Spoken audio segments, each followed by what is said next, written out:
ça fera que tu crées aussi des bonnes connexions. Parce que c'est lui qui est un bon témoignage. L'autre peut parler en faveur de toi, loin, sans que tu le saches, juste parce que tu as un bon témoignage. C'est très important. Il y a des gens qui vivent pour eux-mêmes. Ils ne considèrent même pas ce qui les entoure.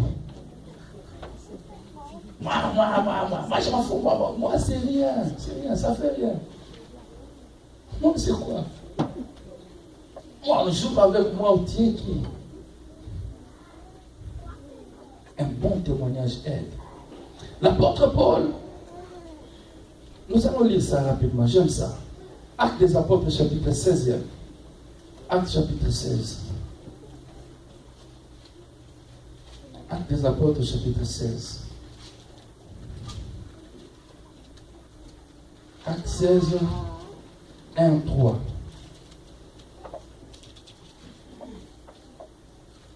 Actes 16, 1, 3. Il s'est rendu, apôtre Paul, à Derbe et à Lystre. Et voici, il y avait là un disciple nommé Timothée, fils d'une femme juive, fidèle et d'un père grec. Les frères de Lystre et de l'Icône rendaient de lui un bon témoignage. Verset 3e, Paul voulut l'amener avec lui et l'ayant pris. Paul arrive à Lystre. Il trouve un jeune homme qui s'appelait Timothée, un homme fidèle, sérieux. Et les gens rendaient un bon témoignage de Timothée. Et Paul l'a pris directement. Mais Timothée avait un père grec qu'on considérait à l'époque comme les païens circoncis. Mais à cause du bon témoignage, l'apôtre Paul l'a pris quand même. Mais avant d'aller avec lui, il lui a fait circoncire pour faire taire les juifs qui aimaient trop parler.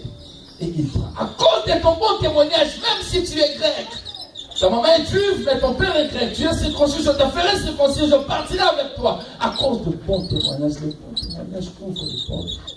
Connecte avec les gens. Tu as un bon témoignage. C'est très très important. David jouait à la guitare dans la forêt en train de paître les troupeaux de son père. David ne connaissait pas le palais royal.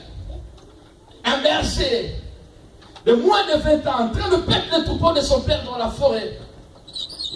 Mais quelqu'un va donner un bon témoignage de David auprès du roi Saül. Je connais un jeune homme dans la forêt.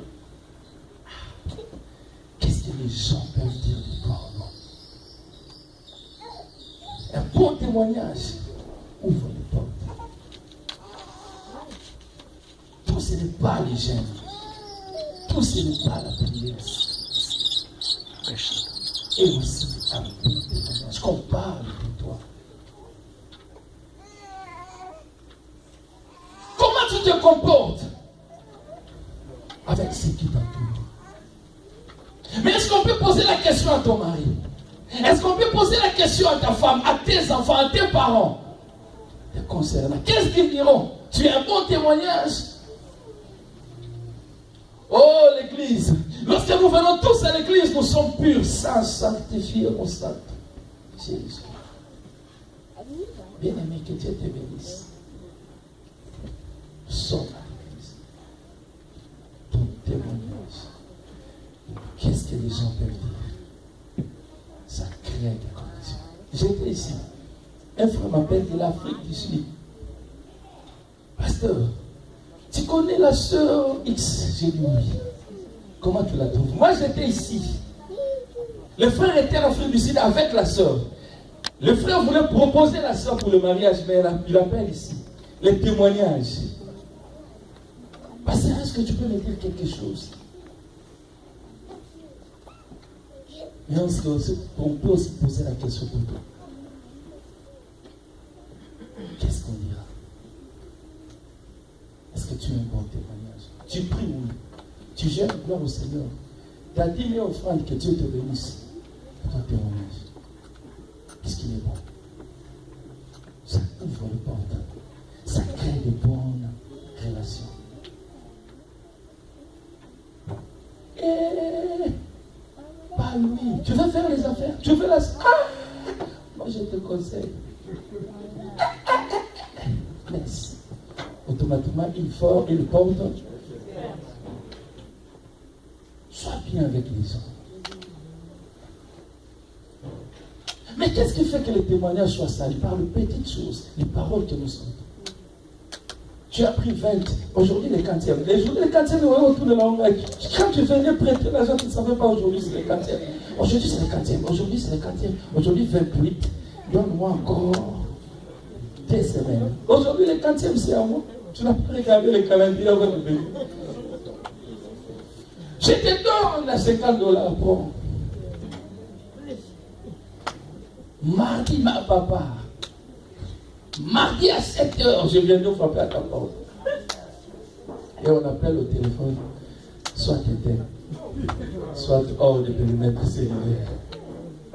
Automatiquement, une porte, c'est faire, c'est le témoignage. Alors, si quelqu'un veut faire une affaire, il vient me poser la question.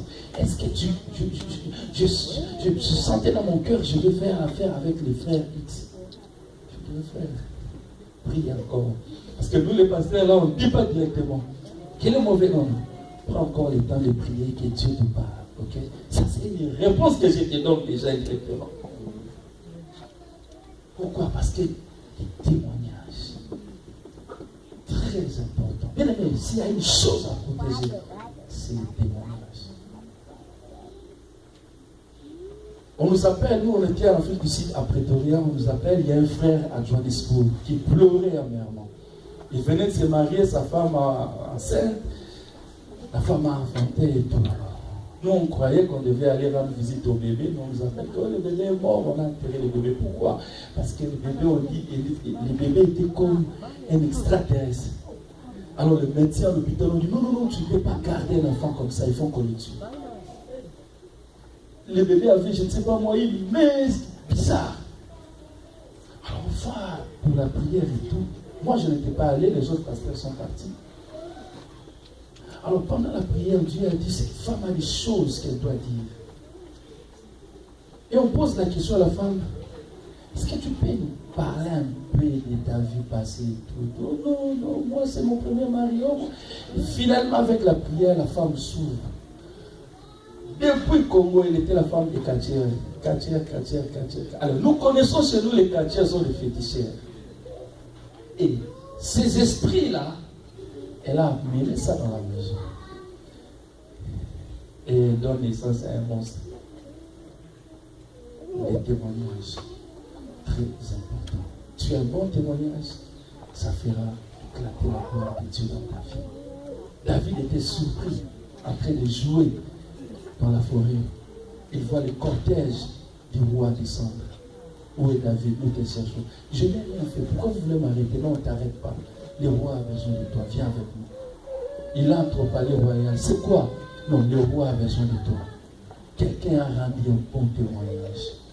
Est-ce que quelqu'un peut aussi rendre un bon témoignage de toi? Dans ton milieu de travail, dans ton foyer, les amis que tu fréquentes, les amis que tu avais avant, ils continuent à garder de bons témoignages. Qu'est-ce que tu as fait? Tu as blessé, tu as laissé, tu as insulté, tu as critiqué, tu as volé, tu as fui. Répare toutes ces choses. La Bible dit, nos péchés, c'est nos mal, finit toujours par nous rattraper d'une manière ou d'une autre. Le témoignage est très important. Ça fait descendre la gloire de Dieu sans forcer certaines choses. Amen. Amen. Ce qu'on derrière la montre. La dernière chose, comment créer de bonnes relations par la fidélité. La fidélité, c'est être vrai, être correct, être honnête. C'est très, très important. C'est lui qui est fidèle, c'est lui qui est honnête dans ce qu'il fait. Voit la gloire de Dieu sans forcer certaines choses. Des fois, nous dérangeons Dieu pour rien. Mais Dieu te regarde et dit, arrange seulement ta vie, tu verras la gloire. Le problème, ce n'est pas moi. Le problème, c'est toi. Luc chapitre 10, verset 19. Voici, je vous ai donné l'autorité. Je vous ai donné. Mais tu reviens encore à moi. Parce que moi, on with you. Le problème, ce n'est pas moi. Le problème, c'est toi.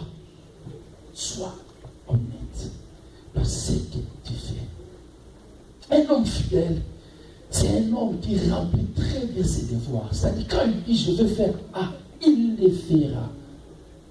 C'est ça un homme. On reconnaît l'homme comme ça. Quand tu lui promets quelque chose, il le réalise. S'il est incapable de le faire, il ne va pas te promettre. S'il va vers une jeune fille, je veux t'épouser, il épousera la fille. Un homme fidèle, un homme exact, très honnête dans ses affaires. Ça fait éclater la gloire de Dieu. Un homme fidèle, un homme honnête ne s'écarte pas de la voie de la vérité. Il parle toujours de la vérité, même quand il parle de quelqu'un d'autre. Ah, félicitations, hein? C'est toi qui avais... Non, ce n'était pas moi. C'était le frère Lévé qui avait... Ah, ok, moi je croyais que c'était... Non, ce n'était pas moi. Combien de fois nous recevons des fois les congratulations qui ne nous concernent pas? Tu as bien fait, gloire au Seigneur. Mais au fond de toi, tu connais que ce n'est pas toi.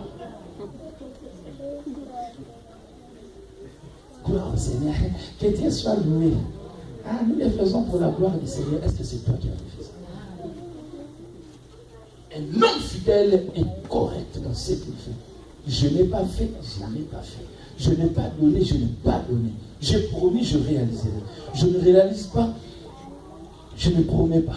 J'ai des difficultés, je te dirais qu'actuellement, combien de gens fouillent les téléphones du Congo? Trop de promesses. Aujourd'hui, les quantièmes.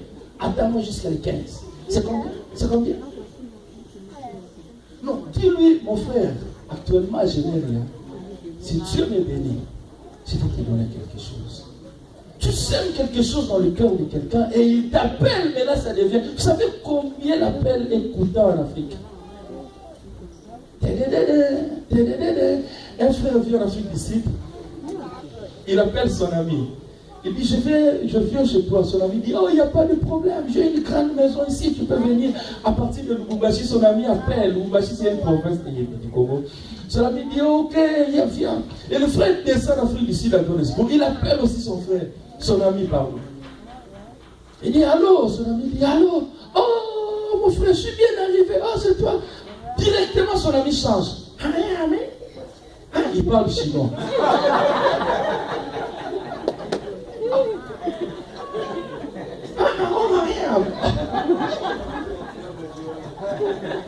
Il a dit, oh, c'est toi. Le frère coupe le téléphone, il donne à la personne qui l'accompagne. Il dit, appelle. Et ils ont changé le téléphone. Ils ont appelé. Allô? Comment ça va? Ok, on te passe quelqu'un. Oh, dès qu'on passe à ce frère-là chinois. Et finalement, le frère a appelé un autre ami qui était à Pretoria. C'est son ami-là qui nous a raconté l'histoire. Il a dit, je suis allé chercher cet ami à Djobo. On lui a fait des aventures là-bas. Son ami est devenu chinois. Ça coûte quoi? Dire à quelqu'un, je suis à l'incapacité, je ne saurais pas te recevoir. C'est bon. Amen. Les avantages d'une bonne relation. Premièrement, ça va t'aider, ça va te faciliter l'acquisition de l'expérience. Parce que lorsque tu te connectes avec une personne qui connaît, facilement tu auras la connaissance, l'expérience et l'information. Et tu iras vite. Amen. C'est ça, lorsque tu te connectes bien, automatiquement tu as la connaissance et tu as l'expérience et tu as la connaissance.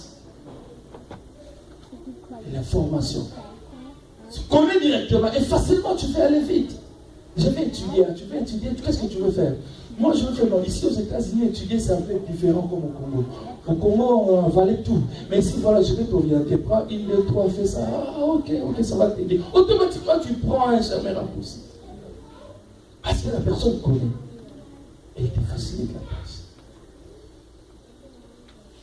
Moi, j'aime pas les milieux congolais. Ton parent congolais, ta maman congolaise, tes frères congolais, votre quartier, les professeurs qui t'enseignent en première congolais, à l'université, les congolais étudiants ici, je n'aime pas. Toi-même congolais, donc tu ne t'aimes pas.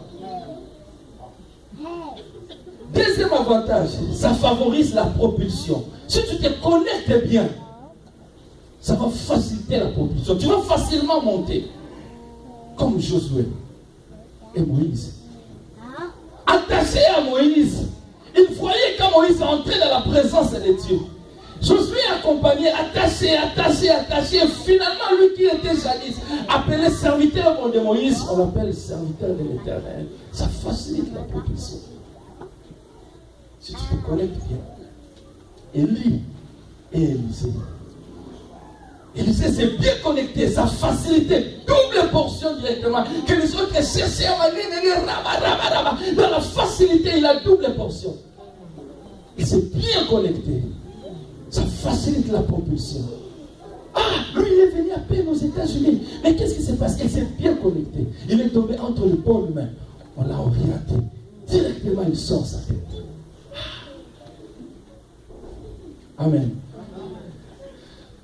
Avantage de la bonne connexion. Ça permet d'acquérir les crédits ou la confiance. Tu te connectes bien. Parce qu'il y a des endroits, je suis pasteur, mais avant que j'entre, il faut qu'une bonne personne, parle en bien de moi. Ça, c'est une bonne personne, recevez-les. Et on ouvre la porte. Ce n'est pas parce que je suis pasteur que directement on va me recevoir. Amen. Si tu te connectes bien, ça va te propulser vite. Un bon crédit, la confiance directement. Les gens te font confiance. La bonne connexion. Et à la fin, elle permet d'acquérir un court délai, ce que les autres ont pris le temps à avoir. Amen. Few times, tu auras un bon résultat. Bien aimé, tu as besoin de ces choses pour voir la gloire de Dieu. Ce n'est pas seulement les rabachandas. Ce n'est pas seulement les jeunes. Des fois, il faut laisser Dieu tranquille. Dieu nous a donné la sagesse pour nous orienter aussi dans le bon. La sagesse de Dieu nous aide à bien marcher. Sois généreux, sois bien avec les gens. Cherche à avoir un bon témoignage. Connecte-toi avec les bonnes personnes. Respecte les autres. Là où tu te limites, respecte tes limites. N'entre pas dans les champs de l'autre. Ne parle pas mal de l'autre. Suis toutes ces choses, ça va t'aider, ça va faciliter les choses. C'est vrai, tu ne seras pas aimé de tout le monde, mais au moins sois un modèle. Qu'on parle en mal de toi, mais qu'on ne te trouve pas dans ce mal. Tu n'empêcheras pas les gens de t'inciter, de te critiquer, ils le feront toujours. Mais toi, sois un modèle. Un vrai modèle. Ne réplique pas, ne réagis pas, mais laisse tout entre les mains du Seigneur qui dit, à moi la vengeance, à moi la rétribution. Et en son temps, Dieu te lèvera et tu verras la gloire. Que Dieu bénisse sa parole.